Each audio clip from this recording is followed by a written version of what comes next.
Everybody starts to come in, and let me get all the other pardon me, get all the other feeds sorted out and set up and started. And good morning, Beth. It's great to see you, and thank you for coming here. Beth, what kind of flower is that? That is your avatar. I'm not much of a botanist, so I apologize. I'm not really up to it. Tell me it's a flower called a Beth, and I'll really look like a complete idiot. Hardy Hispis is from my garden this year. Oh, okay. Very cool. So we got people starting to stream in. Yesterday was a very, very eventful and busy day, especially, I don't know. Did you hear of any commission coming up? Was there any list that was leaked yesterday that's of interest to, I don't know, everybody in Canada and maybe the entire world that was watching the Freedom Convoy? We'll get into that a little bit.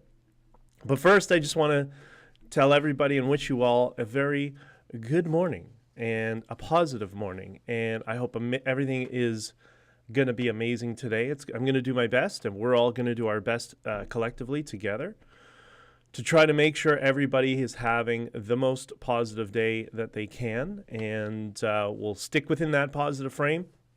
We're going to talk about some issues that might be a little bit annoying for those of you who saw or listened to me on Mark Petroni's radio show in Toronto on AM 960. You will have heard I was particularly annoyed yesterday, but I mean, annoyance is not anger. Annoyance is more noise and nonsense. But we won't allow that to spoil our mood because we're all taking on the world and changing things for the better. Good morning, Sonia, Megan, Bailey, Robino with a big good morning with lots of letters. Well, good morning, Robin. We got a troublemaker. This is now the second time. Well, we'll see. Good morning to one of the real co-organizers. That's Betty White. Betty White is in the chat, and that looks like that is. God. And I love the picture of the avatar of Betty White. That's amazing. See, these are all the things you do to start your day in a positive message. You have a Betty White. Well, it's not an impersonator because you are Betty White resurrected, right? Sonia saw the list. I'm going to try and be more cognizant of your posts, and when I can post them onto the main feed, I will do so. Again, like I've said from the beginning, this is all just kind of a learning experience and trying to figure things out as we go along, as we do our Freedom Coffee live stream every morning. I hope you all have your coffee. If you are fans of Scott Adams, who is a great guy, I encourage you to do a simultaneous sip on the count of 1, 2, and 3. If that is a really good way for a dopamine hit, that might be a good way to ensure that we're all going to have a positive morning. Kathy, good morning. Jennifer, good morning. Betty White resurrected. I just died laughing. Yeah, she's pretty funny, whoever that is. Anyways, it's nice to see there are some people who still show some love and compassion, and we're all on the same page. Kiss Chunky, I couldn't connect to Locals this morning. Good morning, everyone. Kiss Chunky, I see you on Locals. I see your good morning here, so I don't know. Maybe just refresh your screen or whatever. If you can, please, as this will become more important as we're going into this commission, which I'm going to talk about in a minute. Like, share, subscribe, share friends, family, DM, all that sort of stuff, because I'm hoping this will become one of the main areas where we all get together and we talk about the events that occur during the commission. Apparently, they're all going to be broadcasted. I don't know if they're going to be on fake news, but they will be on the internet, and I'm sure on, what is it, C-SPAN in Canada? I always get them confused, but whatever it is, the political channel. And we will, sorry, a little bit of dirt here. I need a, anyways. We will, what I want to do is I want to just go over kind of the testimonies and stuff. I won't be able to see everything. So, because there are days that I'll just be in the truck sort of thing, which is why I don't do the live stream every morning. But for those of you who do watch the daily stream, this I think could be a great area for us to talk through some of the I don't want to call them facts. Let's call them narrative that is shared in the commission, and that's why it's important for us to kind of build this out and for us all to kind of help each other, share your information. If you see something, put in the comments that I don't know. Amanda says it's on Instagram, says it's CPAC. Okay, yeah, I always, because I spent so much time in my life in the U.S., I always get confused, CPAC and C-SPAN. But anyways, so like, share, and subscribe. And let's make sure this is not only, the best morning, but the rest of the day is amazing. And we're going to be good to everybody. And we're going to get through all this stuff as the convoy, the Freedom Convoy, which lives rent-free in leftists' heads. And they really just can't shake it as we go into the next round of them losing their minds because they're not in control of absolutely everything, which is what they want, right? Anyways. So yesterday, for those of you who don't know, and I don't know if there's anybody who doesn't know, there was a leaked, the list of witnesses that are going to be testifying in the commission around the Emergencies Act was released. So this is not what you've been seeing on TV. I was a little bit confused myself. This is not the parliamentary hearings that you've been seeing where they've all been grandstanding. This is the legal hearing. Good morning. That is AJMKBW. I don't know how to pronounce that, but thank you for coming. So this won't be what you've been seeing, the parliamentary hearing. This is, I guess it's the legal hearing. This is all going to be all lawyers. And I guess this is all trying to gather evidence or a narrative about the Freedom Convoy, I guess, for the parliamentary hearing, or I'm not sure. My understanding is, firstly, we still don't have, myself and my lawyer, still don't have the rules of the proceedings of how it's gonna operate. You know why? Because government's incompetent. Like, everyone's incompetent. They screw up everything. Everything is always band-aided, which is exactly what we're going through now, which is why we still don't have the rules, even though it's supposed to start in one day. Yeah, I'm sure we'll get an email the last minute of sending it to us. Anyway, so we're already not starting off on the greatest foot. So my understanding is there's going to be a retired justice, so he's no longer serving.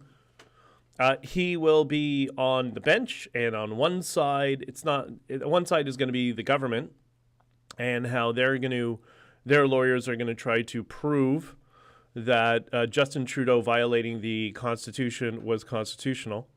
And on the other side is going to be a small group of people, which I'm going to talk about, and a couple of lawyers that will be making the case for that the government that Justin Trudeau did violate, I guess. And because it's so funny that I guess they're trying to paint the narrative that the Freedom Convoy is something that it wasn't. Like, that's what it's so foreign to me. Like, how are they even going to do it? Like, if they just walked outside on the street in Ottawa, they would have seen what it is. Like, it's so crazy.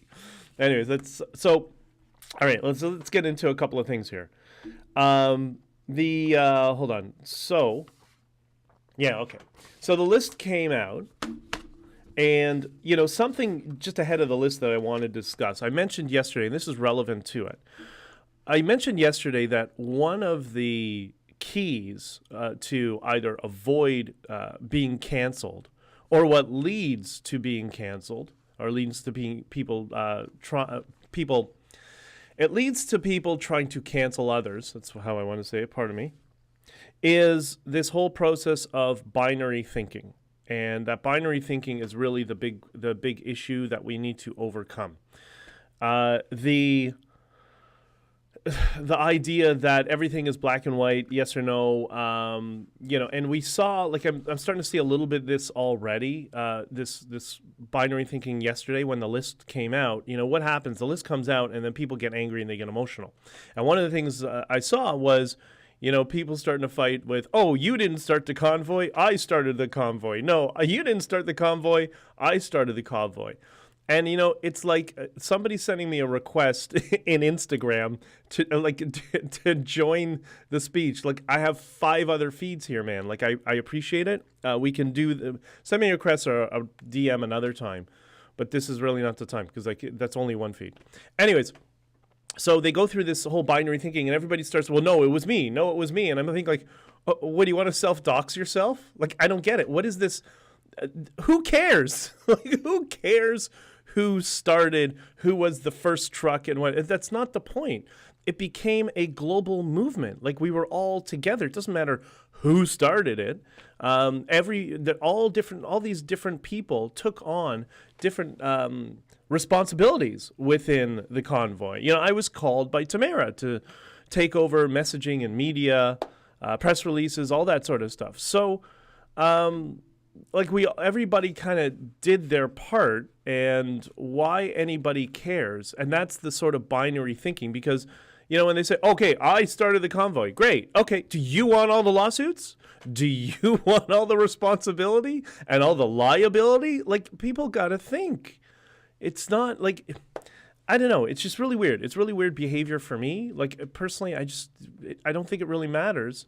What matters is that we show what the government did was in violation of the Charter, the Bill of Rights, and the Constitution. That's what matters. That's the only thing that matters right now, right? At least that's my perspective. So, sorry for a little bit of the rant, but you know what I mean. I'm sure some of you saw it online. And part of that is by design. Things will get leaked, and anticipation that people will start self-doxing themselves. And it's just crazy. Betty White. Betty White Resurrected says, why the F is the majority of witnesses in the commission government employees? Okay, I'm going to get to that. That's exactly my next point. Thank you, Betty White Resurrected. Do you want to stream? You're so funny. All right, so the list came out, and I was on Mark Petroni's show twice yesterday, and we also did a pre-recorded interview that's going to be airing today at 1 o'clock in the afternoon Eastern time. So if you're in Toronto, it's on AM 960, and if you're not in Toronto, it's at saga960am.ca. And Mark is one of the few guys left in legacy media who tells the truth, not a fan of Trudeau at all and the blackface regime, and quite vocal about it, and he takes a lot of heat for that. So I give him a lot of credit. That's why I go on his show. He's a good dude. A former CRTC commissioner. So you talk about somebody who knows exactly the pitfalls of what's happening in Miami. In media. He's in Florida. That's what's in my head.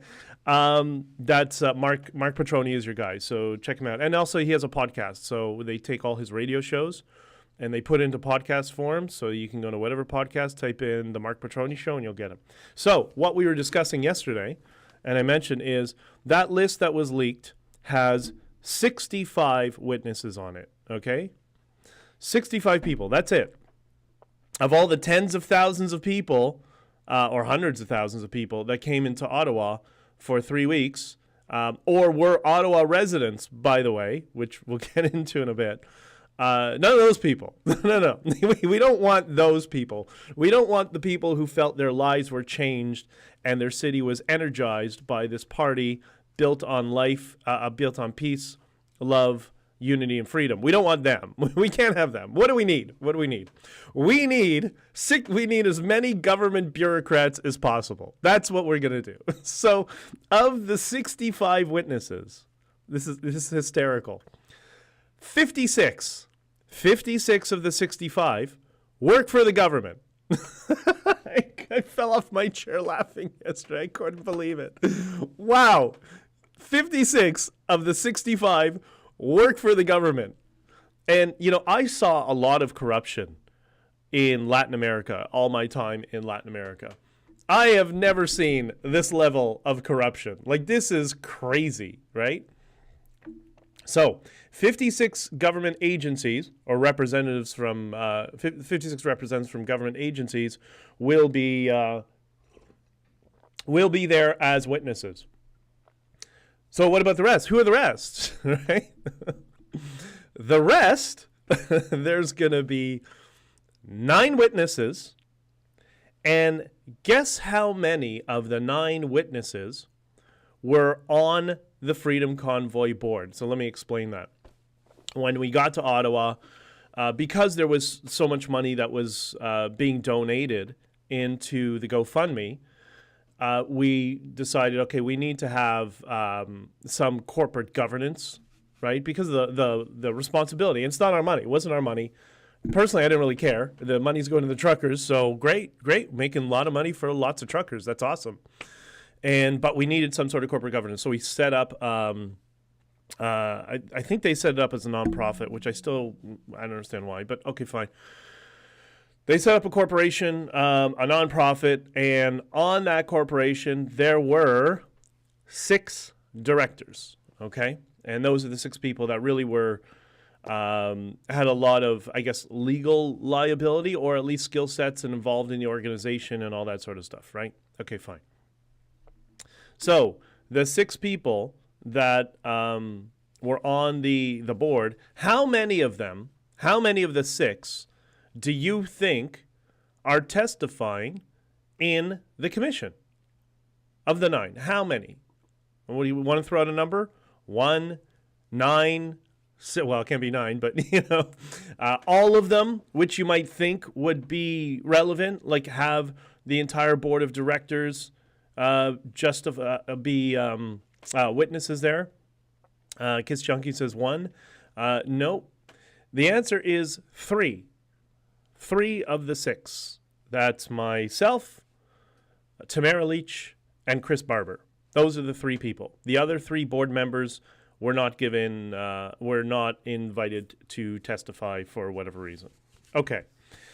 So the remainders, the remaining people, so the remaining 6 people, there were, I'm going to try to be charitable. I'm going to do my best, and boy, this is difficult. One is Peter Slowly, who is kind of a wild card. He was the chief of police and former deputy chief of police in Metro Toronto. And I know all about his background and his career in policing because, as I said many times, I know many people in policing and people who worked under him and why so many police officers on the ground don't like him.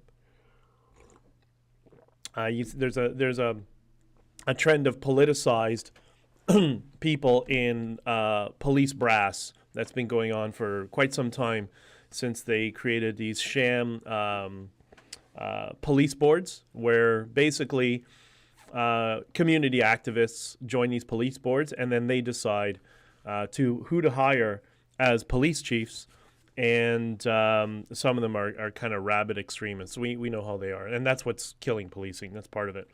So the former chief of police, Peter Slowly, who was interesting when he did his parliamentary testimony because you could clearly tell he's got a political bent because he's very careful in the precise words that he uses. But hopefully he's a wild card, so hopefully he comes out on the side of truth, because in the beginning of the Freedom Convoy, he said, hey, this requires a political solution. Everybody's peaceful, everybody's loving, and leave it up to the politics to deal with it. And then, well, they got all political and clearly put an immense amount of political pressure on him. And he's trying to play both sides because he wants to survive. And you could see the amount of pressure he was under in that parliamentary hearing.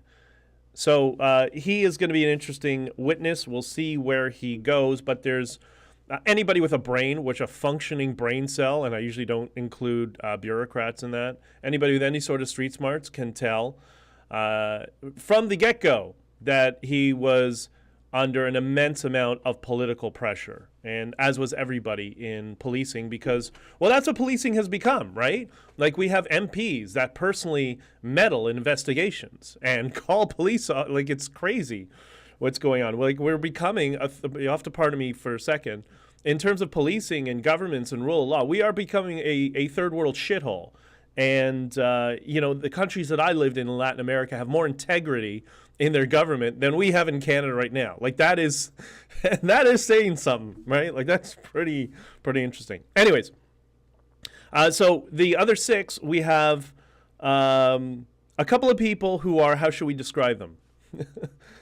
Experts at putting their foots in their mouths.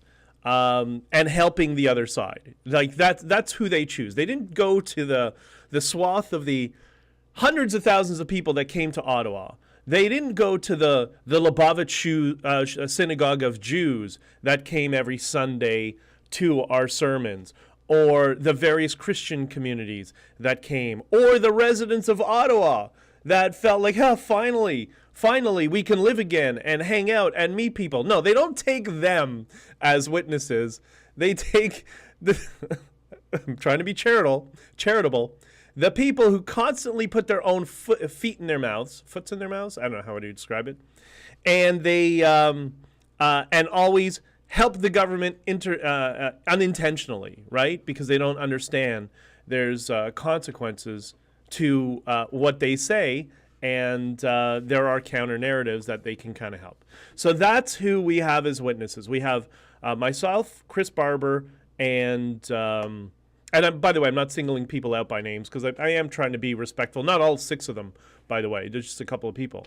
But myself, Chris Barber, and Tamara Leach, and 6 other people, of which a couple of them are really great at saying stupid things. So that's who the government. So you think it's going to be stacked? You think they're trying to do that? Well, that's exactly what we're doing, and it's quite pathetic. It's really disgusting and pathetic. Like, we are engaged in. I explained this on Petroni's show. Like, we are engaged right now in a propaganda war with our own government. Like, crazy. Like, it's so asinine, ass backwards, and crazy. That's what they've done to the country. It's absolute, and they keep, like all extremists, they keep doubling down, right? They keep doubling, and this is not necessarily a comment on all the bureaucracy and all these agencies. Like, I want to know, and I put on Twitter yesterday, who compiled that list? Was it somebody in the PMO? Is this exactly what happened with Jody Wilson-Raybould and SNC-Lavalin? Was there political pressure from Blackface, Prime Minister Blackface, the most racist person to hold office in Canadian history, directly from him and his inner circle, to put out a list and get people who are going to give him the right answers, right? Just like in SNC-Lavalin. So I think we need to figure out and expose who in the PMO put pressure to get that list out in this commission. Is that what happened? I don't know. But we should be able to find out, right? Collectively. I asked Andy Lee about that and said, maybe you can find out through some sources who helped put together that list. And she came up with somebody who was apparently a longtime member of the Liberal Party and a Liberal donor and whatever. Of course, shocking. So corrupt. They're so corrupt. Like, the PRI was in power in Mexico for 72 years straight, and they weren't as corrupt as the blackface Liberal regime. It's just crazy. Anyways. All right. So, my question is, like, when you saw the list, and I know there's a lot of opinions, and you saw that there's 65 witnesses, 56 are government employees. Oh, and one other thing that's important to understand about that. If anybody, I'm sure there's people here who have friends and or family who work for the government. What happens in the government? Especially if you're in a serious position, one of the more serious ministries, or you're related to, let's say, law enforcement, procurement, all that sort of stuff. What happens if you don't toe, this is the state of Canada, if you don't toe the political line We see this with all the diversity training, which is where people learn how to be racist. If you don't toe the political line, then you're going to get reprimanded and you're going to be passed over for promotion. So you're going to see 56 people in there who, well, not all 56 because some of them have more senior roles, but you're going to see a number of people who work for the government that if they don't say the right thing that the blackface regime wants, then they're going to get potentially reprimanded and passed over for promotion in the future. You think you're going to get the truth? I don't know, maybe. Because I saw an article yesterday how, was it somebody in CSIS, if I remember correctly, that they contradict Justin Blackface Trudeau's, the most racist person to hold office in Canadian history. They reject his narrative about the swastika and the Nazi flag. Like, that's interesting. So maybe they will all throw him under the bus, and by throw him under the bus, meaning tell the truth. Like, that would be amazing. You know, I remember the first day, yeah, it was CSIS. Thank you, Beth. I remember, and you know, I've met a couple of people who used to work at CSIS, so they say, and actually good people, but that organization's not very effective. But I went to, when the first day I was there, I saw a swastika. I saw somebody who, you know, with a marker and the swastika on a sign. What was the swastika? Well, context is everything, right? The radical left, and often their lawyers in trials, want to remove context and insert all their projection. Like, that's the strategy that the radical left uses all the time. That's why they can't let people speak and they want censorship, right? I'm going to get to all the comments, by the way. Just let me get through this, and I'll start posting the comments. So the first person I saw with the swastika was next to the crane, which Matthew Green, who was lying through his teeth, the NDP guy, said there was a wrecking ball. There was a Canadian flag on it. You dumbass. It's so dumb. Like we don't have eyes. Anyways, so the first swastika I saw, it was on a big yellow sign, and I took a picture of it. I have a picture of it somewhere. And she was equating, it was the swastika equals the yellow star of Germany in the 1930s. So I went up to her and to talk to her, and I said, tell me about your sign. And she says, oh, well, that's exactly what they did to my people in Germany in the 30s because I'm a religious Jew. So context is everything, right? And I'm going to make sure to bring as much context into the commission as possible, and I'm not going to let them get away with it. And it'll be interesting. It'll be fun. I mean, it's all going to be very respectful. It'll be very... it might be boring for people because it's very legalese. You know, it's going to be like a law proceeding, which they tend to drag out a little bit. But we'll all do our best on this side to ensure that the truth is, at least I'm going to. And I know that a bunch of the group of 9 have one organization and one lawyer. I don't. I have 2 different lawyers. I have another team.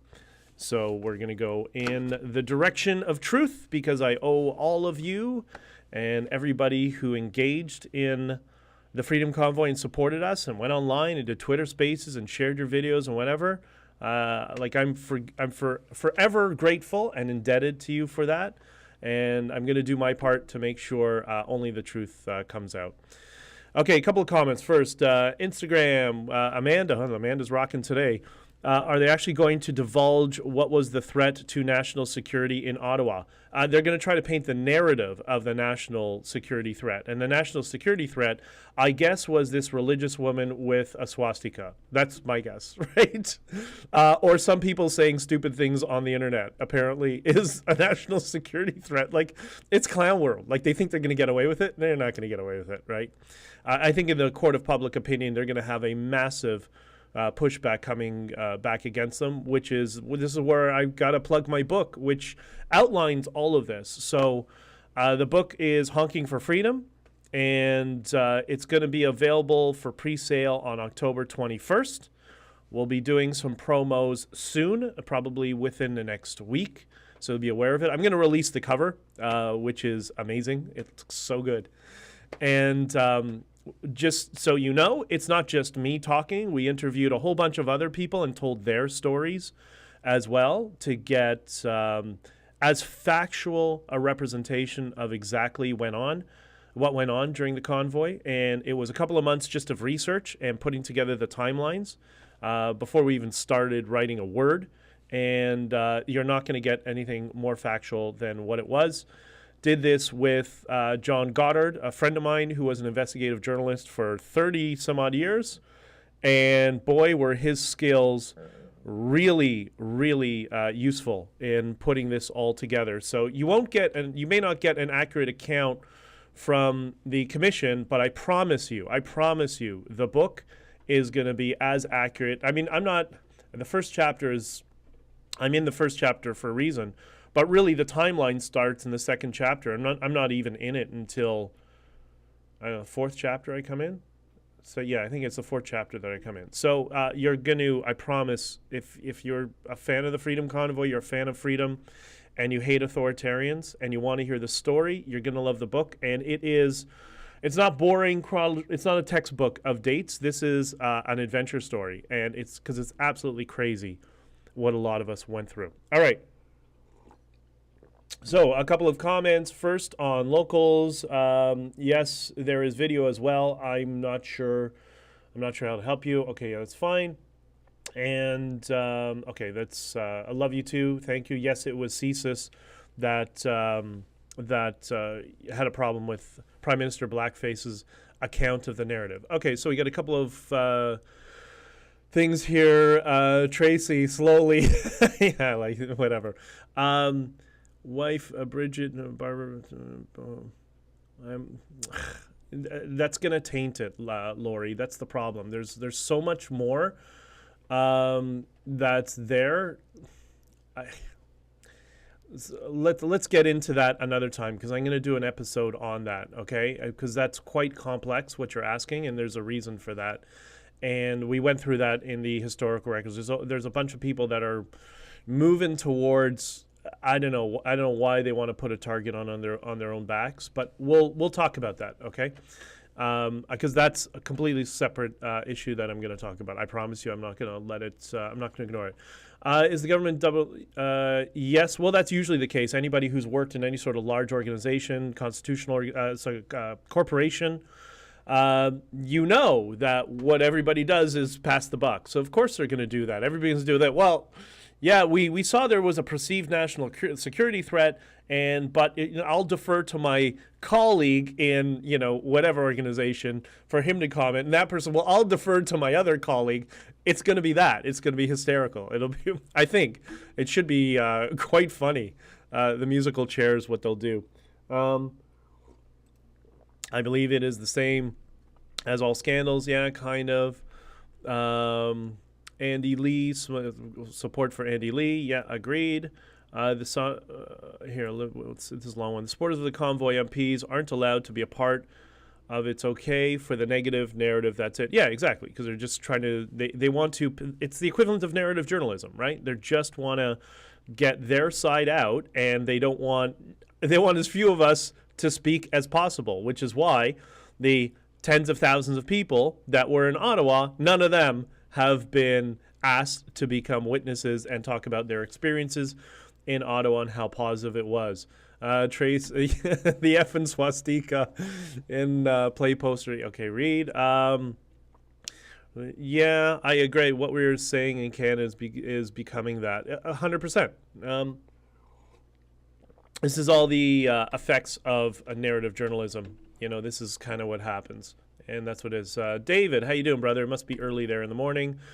Trudeau and an entire administration have been compromised, bribed, and colluding with the WF agenda. Kinda. Trudeau has turned Canada into a social engineering experiment. Yes, he has. I do not trust the government, the justice system, big pharma, the medical community, or law enforcement anymore. 2 weeks to flatten the country. Yeah, and it just goes to show, look how much damage they did to the reputation of all their institutions. So that chief of the Ottawa police, he destroyed the reputation of police single-handedly around the entire world. So good job, Sparky. He looks really short. Maybe that's why. Maybe it's because, nobody likes short guys, right? Tyrannical, yeah, okay, a lot of the same. Okay, what's Betty White saying? I think I know who org that you're referring to. Yes, and they did my research. Putting two and together, I have a theory that they were not representing you. Yeah, there's a lot of that. There's, there's a lot that's going on behind the scenes. And so if anybody's believed a lot of the narrative, I encourage you, the existing narrative as it is, there is a lot more to the story. Can we watch Lucy? Lucy's got the best. Tell me that's not the best avatar in the world. Thank you for that, Lucy. Yes, we can watch the proceedings online on CPAC. Canadian is CPAC, not C-SPAN. So it's going to be available. And apparently it's starting, I guess, tomorrow? I don't know. And so when we do this next live stream, because I'll do it tomorrow, but after that, I got to go to the States. I got to do a run to the U.S. So we'll be able to talk about that on Saturday, actually. We'll go through what's already been happening, and that'll be pretty good. Yes, tomorrow at 9:45 a.m., I believe. I'm glad I'm going to be in my truck in the U.S. and just I'll tune it out. I'll put because I'll just get so annoyed. I'll put on an audiobook. I'll be in my truck, drive a few hours away, and then when I'm of sound mind, then I'm going to come and listen to it. Megan, do you think that the counter protests who were protesting against freedom, yeah, I love that, against freedom, were government employees paid to be there instead of working? They were sheep and they were their bosses. No, that's this whole, you see this all over the world, these NGOs that basically fleece the governments for money, and then they'll put out a narrative, they'll use social media to smear and target people, and then they'll pay activists to go out and to protest against their very own interests. And they're not real activists. That's why it dies down so quickly, because they're just hired guns. It's like dealing with a hostess at Jack Astor's, right? They're just going to come and, oh yeah, okay, great, yeah, we hate freedom. Okay, I'm gonna go to Starbucks now and have a coffee because my shift is over, right? Okay, a lot of comments coming through. Yeah, Lori, good question. When does blackface testify? I have no idea. I don't even know the specific date that I'm testifying yet. I don't know that any of us know. I guess whoever's testifying tomorrow, they'll know, right? And it's interesting that they haven't already set the schedule, that maybe the schedule is going to try to fit how the narrative progresses. That's what I'm guessing. And right now, I'm in a block in the first half of November at some point. And I already informed them that I will be in Boston in the middle of November. If you are a Bitcoiner, we are going to do a book signing for my book, Honking For Freedom, which has 2 chapters on Bitcoin and how it played into the Freedom Convoy. And by the way, all the questions that people ask and the smears and the attacks against Tamara, myself, and everybody else, and Chris and whatever, they're feds or this or that, all of it is answered in the book. Those things, there will be no ambiguity left at any point. So those of the people who continue to smear but are too lazy to download the court documents about money around the Freedom Convoy, well, it's in my book, which will explain everything A to Z, and you'll get a complete understanding of what went on. Okay, Dina is asking maybe if somebody can post a link somewhere or throw it on social media. Or if you can DM it to me on Twitter, I'll share it. She's asking for the link to the CPAC page. I'm assuming it's going to be on the CPAC YouTube page, Dina.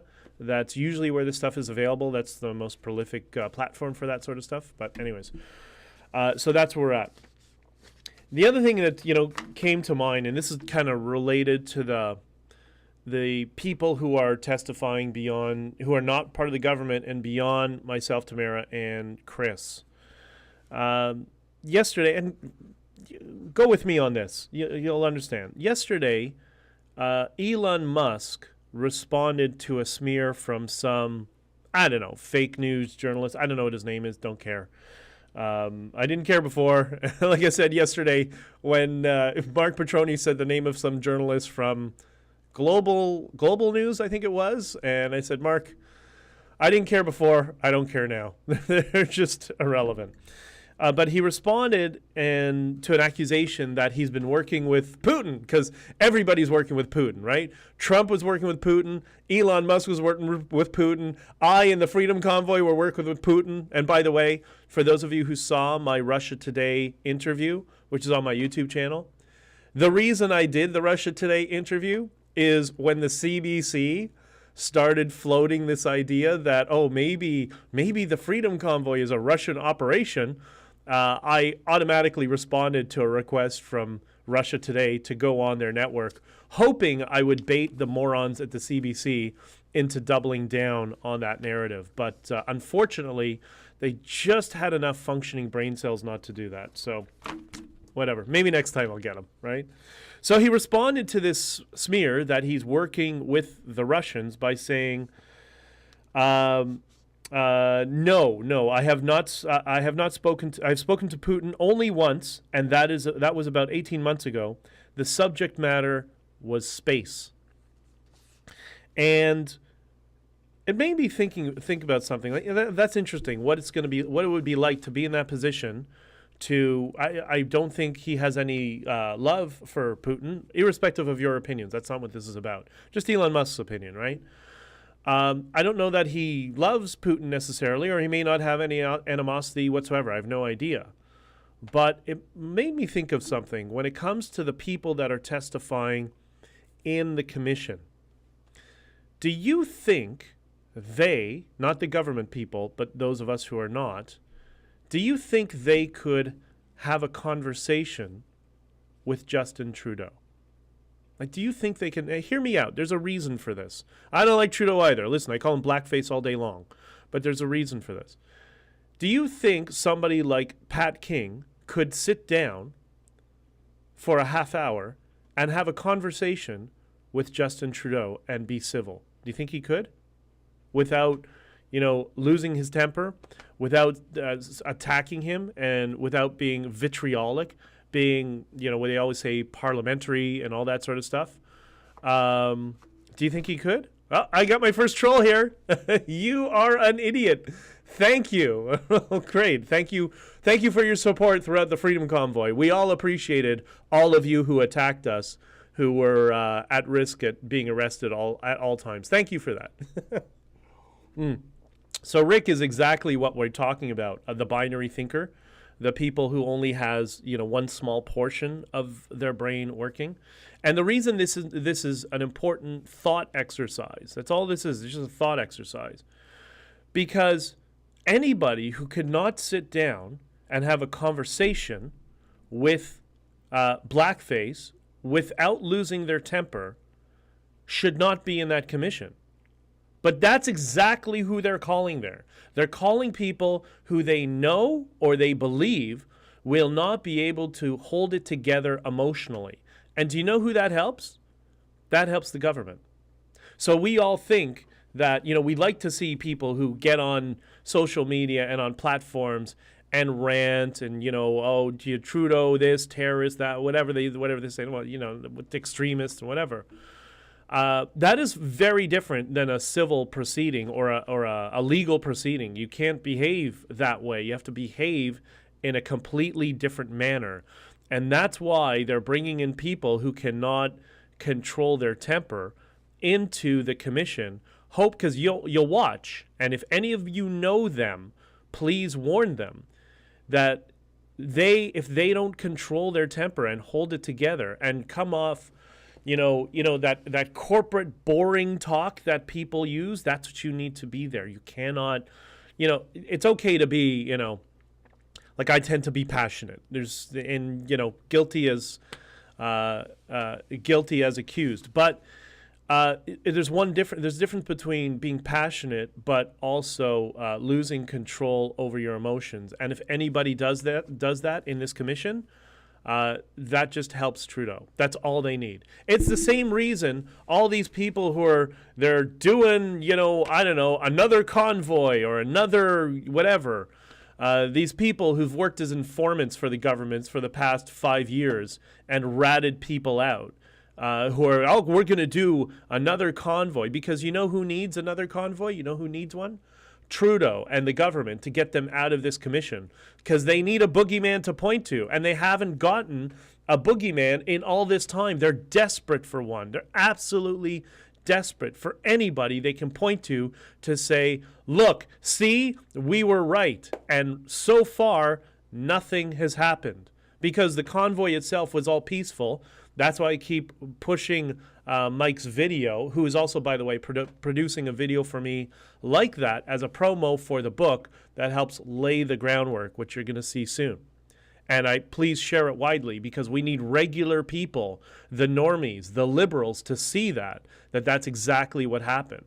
But if somebody loses their temper and starts saying stupid stuff like Pat did in the very beginning, which is why we told him to go home, because we knew he would get everybody in trouble, but he continued. So if that sort of behavior comes in to the commission, you should all collectively cringe and do a full facepalm, because all they're doing is helping the government. Okay, so just very important. And I would like that to be kind of the ethos that everybody spreads around, that no losing tempers and yelling in the commission. Just behave yourself, focus on fact. I mean, this is a part of the reason people got so upset, because there was no shortage of egos in Ottawa about messaging.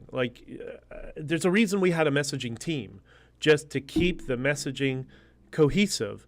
And then, somebody went rogue and decided he was going to have a press conference. And what did he do? He put his foot in his mouth, because he said something. You got to remember, legalese, which is why so many of us struggle to read it, is completely different than speaking in regular life, in analog life. They're two different things.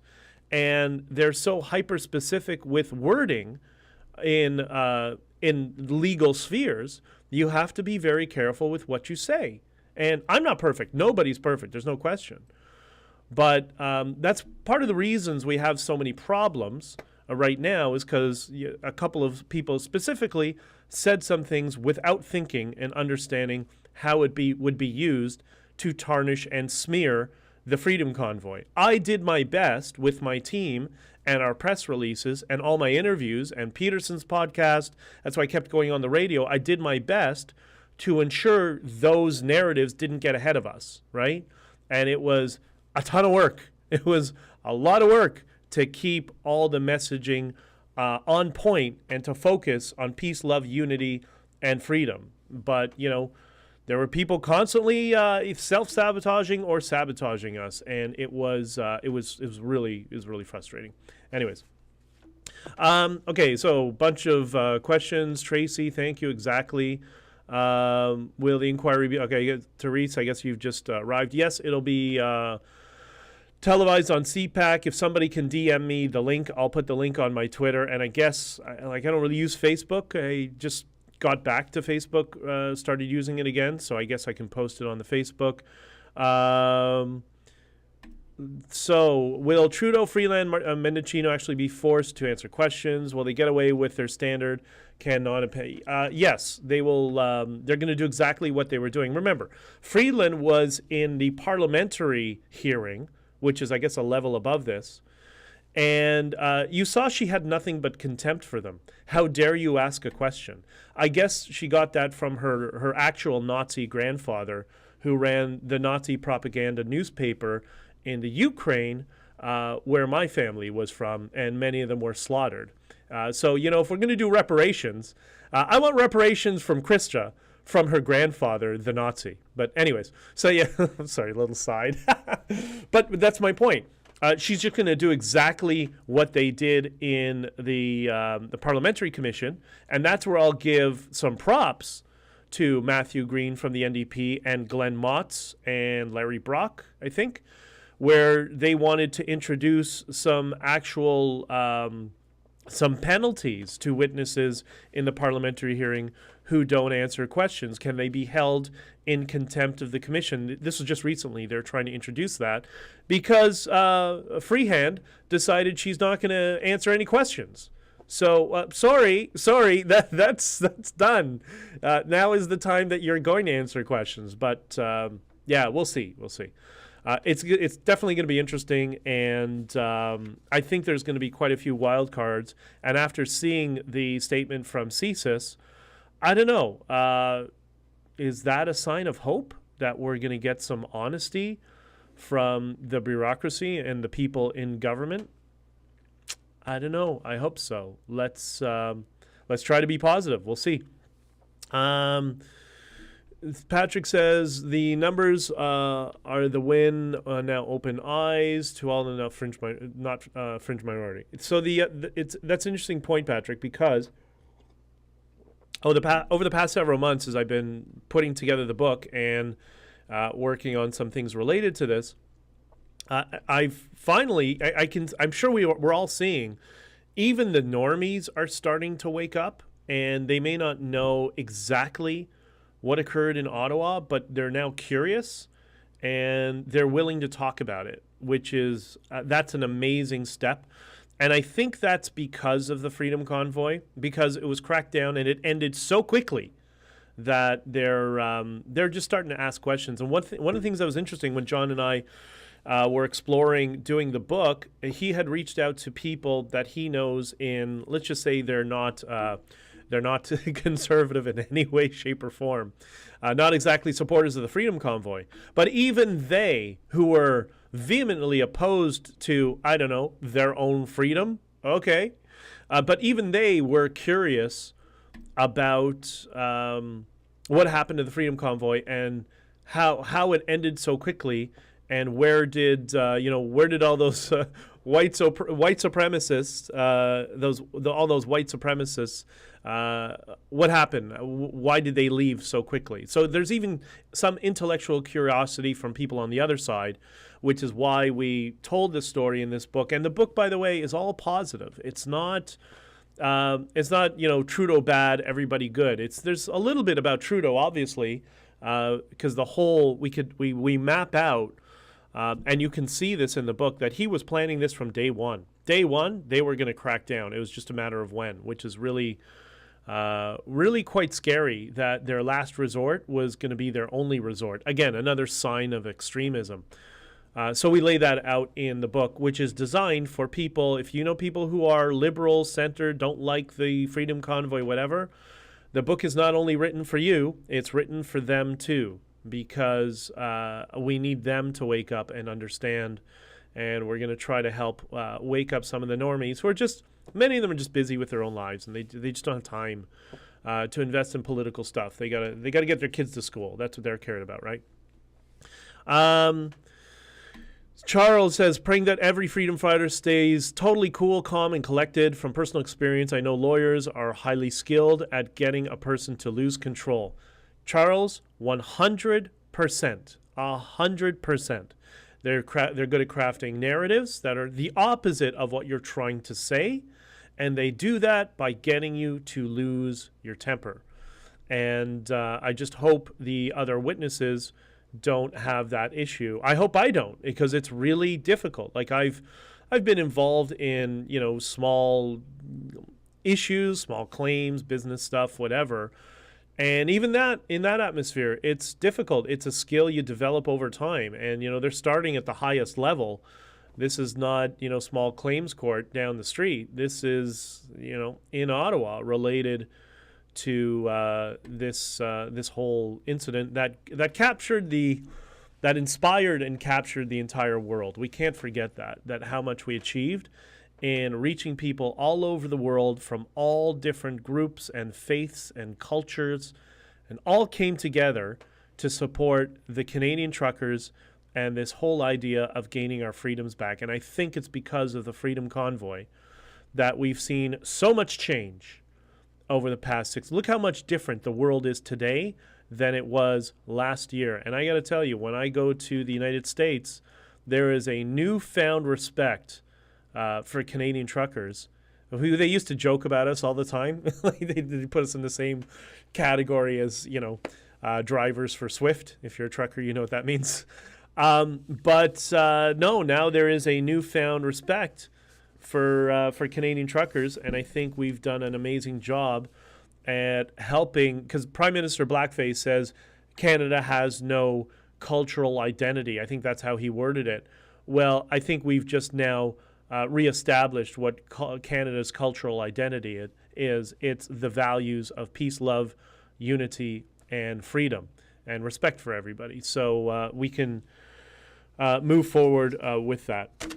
Anyways, I'm going to cut it short. I don't have any comments today. I was going to talk about a little bit about the Conservatives, and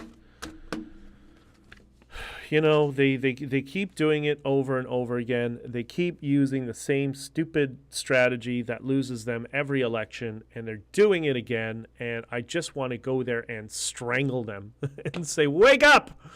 Did any of you know that, I don't know if I ever talked about this, that I was talking to the Conservatives during the Freedom Convoy? Did you know that? I spoke to 1 or 2 MPs and some people behind the scenes in the party, and was telling them, like, guys, get out there. Like, this is your opportunity. Go. You want to support working class? You want to support middle class people? They're right in front of your building. They're on Wellington. Go hang out with them. Let's do a press. You want to do a press conference with us? You want to do a statement? What do you want to do? Like, do something. And I had numerous calls with them, and they keep trying to shovel, not in one case. In one case, the guy was really good, actually. But so many of them kept saying, well, we have some talking points. Inflation. I'm like, this is not about inflation. Yeah, it's a problem. It's about freedom. Freedom is the problem here. And it was so frustrating that, and I don't, when I criticize them, and this also goes for the Liberal Party, it's not that there are bad people, like because there's bad people everywhere. But if you've ever worked in any corporation, or if you've worked in government, you know how dysfunctional things are. And that's how these political parties operate on the inside. Like, I equate, when people say, the Conservatives or Liberals are good or bad, I'm like, no, they're just a Dilbert cartoon. That's all they are. There's just a whole bunch of dysfunction in the background, and a lot of people who just refuse to make a decision.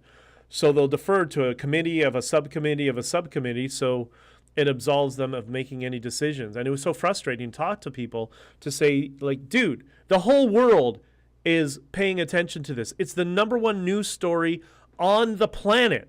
Just get out there, form a line in front of the truckers, so, protect them from any raiding of police. Go to the police and tell them, if you do anything, then we will make sure that you will suffer severe repercussions if there's an investigation. Do something. Don't just sit on your hands.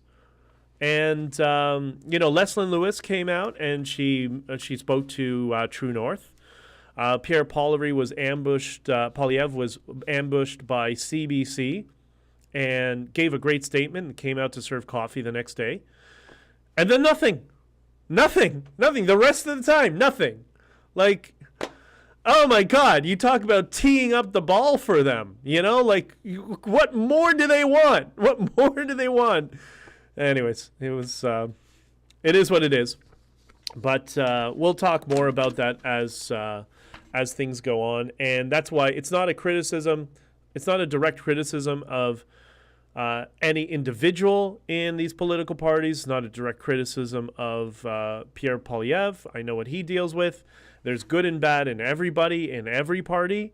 It doesn't matter. But the point is, it was, for me, it was just so infuriating to see, like, why won't these people, like, somebody with a spine get into politics, just somebody who can speak the truth just once and forget about what the focus group says. Just tell us what you feel. Ugh, all right. Sorry about the rant, guys. But what's the positive frame? We won. We ultimately, eventually, got the Arrive can removed. We got the mandates removed. All the provinces dropped like flies in terms of their COVID policies. That happened during the convoy. And my justification in many interviews, I said, hey, we just want Canada to do what England does. That's it. That's all we needed. And we'd be happy. So we won. And so I think we should be happy about that. And we inspired the entire world. We really did. If you saw the messages, the tens of thousands of messages I got in DMs and emails, I couldn't handle the flow. There was so much between all of us because there was myself and a small team that was doing messaging. And I'll talk about that team a little bit later. It's another thing that Ezra did, which was really dishonest. But anyways, he may not know, actually. So I really shouldn't criticize him for that. Maybe he doesn't know. But I'll share it with him and he'll understand. But we inspired the world, and the world has been forced to go back to normal somewhat. And now we just got to carry it to the next step. So the protesting part is done. Now it's the part where we need to step into the legal/political ring. We need to share the truth. And then hopefully we'll end up with a report in March that shows that, yes, Prime Minister Blackface, the most racist person to hold office in Canadian history, did in fact violate the Canadian Constitution, the Bill of Rights, and the Charter of Rights and Freedoms. And if we did that, if we accomplish that, that will be an amazing victory, and Canada will be turning the corner, as will many other countries. And I think we will be heading into a golden age and a time in Canadian history that will be like no other, that things will become absolutely amazing. It's all going to be good things in the future once we get over this hump. So the Sonia, thank you. I hear you. It's frustrating. Yeah, I appreciate it. Dave, you did a great job with the convoy. Thank you very much. I did what I could. Right. I was the only one there, in at least amongst all the people leading, that had formal media training. Well, formal corporate media training. That had been engaged in alternative media, because I've been producing podcasts for years, has been in media scrums before and have dealt with media, and was also a trucker, right? So we had a whole lot of people joining boards or trying to join boards or whatever who weren't truckers. And I was the only one who had all of those skill sets. And also I know a lot of our politicians because I ran as a candidate for the Conservatives many years. So I understand how the political parties operate, and I'll tell you a little bit insight that I had, okay? And this is why this was valuable, and then I'll shut it down. I don't remember which day because it's one long fuzzy day. This is why putting the timeline together took so long, because we had to go to all our sources online and all the media interviews and whatever and kind of piece everything together. So. We got a message from the Conservatives that Candice Bergen, who was the deputy leader at that time, that she wanted to meet with us. So I was in Tamara's room. It was Tamara and Keith, I think, another lawyer, the lawyer I think who set up the corporation, and a few other people, because there was a group of people following Tamara around wherever she went, right? And I think her husband was there too. And there's a bunch of us there. And I remember we're standing in front of the doorway, and Tamara, I think it was Tamara, turned to me and said, it was either Tamara or Keith. Was it? Or maybe it wasn't Keith. I might be misremembering. I really could. Tamara for sure. Said to me that Candice wants to meet with us, and I said, "Oh, tell me more." And she said, they want to do a meeting and a get together. And I'm like, okay, knowing how political parties and Digicom, digital communications, works, said, what kind of meeting? And they said, she wants to go just meet for 5 minutes at an A&W somewhere.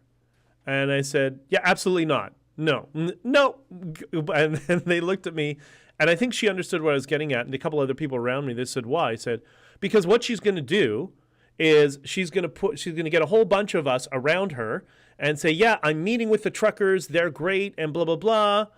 And now it's time to go home, and your Conservative Party will deal with it. We heard your voice, which is exactly what they did in 2018. And I said, no. And I turned to, it was either Keith or the other lawyer. I'm switching the two of them together because there's a lawyer who did a corporation there who I only saw once. And they both look like, does Keith have gray hair? I don't know. They look like, or he wears a gray suit all the time. Anyways, I said to them, tell Candace, call her back and say, hey, yeah, we'll meet with you. You come to this hotel room or another hotel room. I don't care. We're going to meet privately and we'll talk about what we want and what you're going to propose as a solution. And maybe there's a way we can help in messaging for you to further that solution. And then we'll move forward. That's how we'll do it. But we're not going to go show up at an A&W so she can have a whole bunch of truckers and say, okay, we hear you and now it's time to go home. And then we look like a bunch of dumbasses. Because then what happens if we just stay, right? We have the leader of opposition just showed up and said, you guys need to go home now, and we stayed. So I said, no. She comes here. So I said, call her and tell her staff that's how we'll meet. And they called her and told her that. And guess what happened? Nothing. Never spoke to us from that day forward. And then the next day, she was in the Hall of Parliament. I think it was the next day. She was in the Hall of Parliament, and that's where she made her statement of saying, yeah, we support the truckers, but, now maybe it's time to leave. And then they eventually reversed course. But she said, oh, now, yeah, it's time to leave. And, we hear you, and we're here to fight Trudeau and inflation and all that stuff. And I said, aha, see? You see what would have happened if we were standing beside her, right? That's what PR game is. And that's something that the Conservative Party is so bad at, and they're so predictable. They think they're sneaky and smart, but they're not. So there you go. And then it was great to see that ultimately they started to shift their narrative around. Like you could tell they weren't sure what to do at that point. And because they started getting criticism for people in Alberta, all of you, people all over Canada, saying, why aren't you supporting the truckers, right? So they had no choice but then to go to the halls of Parliament and take the side of the truckers and start attacking the Trudeau blackface regime, the most racist regime to hold office in Canadian history. And they did a pretty good job at it. They were quite good. I mean, I didn't see a lot of it because I was so busy with so many things. But it at least forced them to say, okay, we understand this is our, large part of them is their voting base. Because, truckers from Alberta, get more conservative than that. So I think it helped them realize that they needed to become more forceful and more courageous in taking on the Trudeau regime. So it was great. Okay, so comments, and then we'll shut down. If you have anything else, just throw in the comment. There's about like a 20-second, the latency is about 20 seconds from when I get it. So did Freeland, I did see Freeland, or I call her Freehand. Freehand is on the list too. Yeah, apparently, and I'm sure that's going to be very frustrating because she's such a smug, arrogant, see you next Tuesday kind of girl, right? Except in BC, they're still trying to push the shots on kids. Really? They're still doing that in BC? I don't know. BC, I don't know what's wrong. I can't understand how in northern BC, where there's so many conservatives, like northern BC is like Alberta. How do you not have a Conservative Party? Like, I don't understand. It doesn't make sense. And listen, I'm not like the most hardcore conservative guy in the world, but it's like, come on, you got to have something there. Yeah, they keep aligning with the Liberal Party of BC and saying, oh, well, they're as good as the Conservatives. Like, no, they're not. Like, have your own party. Anyways, if you're in BC, form a Conservative Party, But anyways, and I'm not criticizing you, Beth. I love you and thank you. But okay, got to go to work. Great, informative, Suzanne. Thank you. Looking forward to reading your book and bringing the truth into the school. CBC pushes. CBC pushes get ready, cause them to target listen. Okay, yeah, fine. You guys can all read that. You see that. It doesn't really matter. I'm not in an audio stream yet, so I'll be more concise about reading. Montreal is even worse. How's Montreal worse? I don't know. Michelle, what happened to Daniel and Wyatt? Did something happen to them? Are they okay? I don't know. I don't know. Daniel Wyatt, I hope you're okay. I mean, if you're talking about in terms of the convoy, Wyatt was not in Ottawa, but Daniel was there actually the entire time and did some really good reporting on what was going on in Ottawa. Another thing that, no one in our government will read because, they only read the CBC.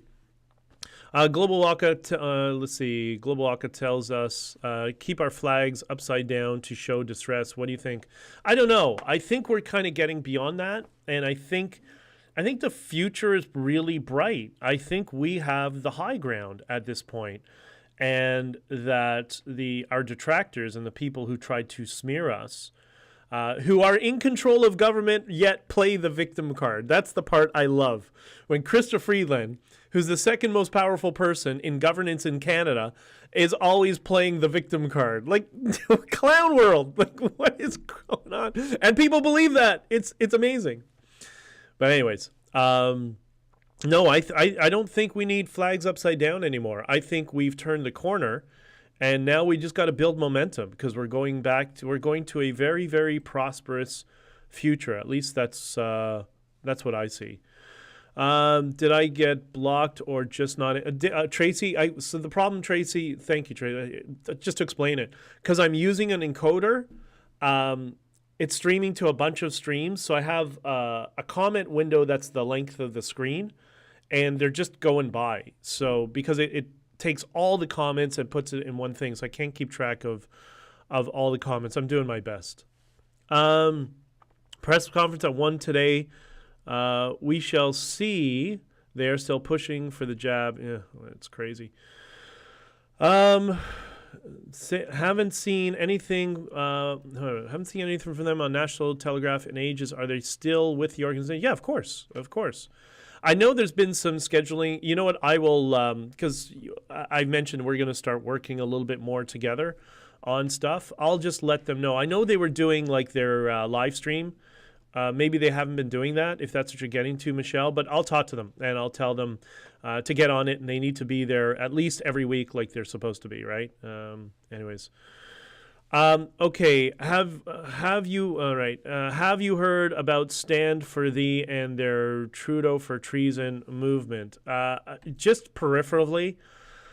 The problem is there's how government really works and how it should work and how it really works. And for me, I want to always put my energy where it's going to be effective.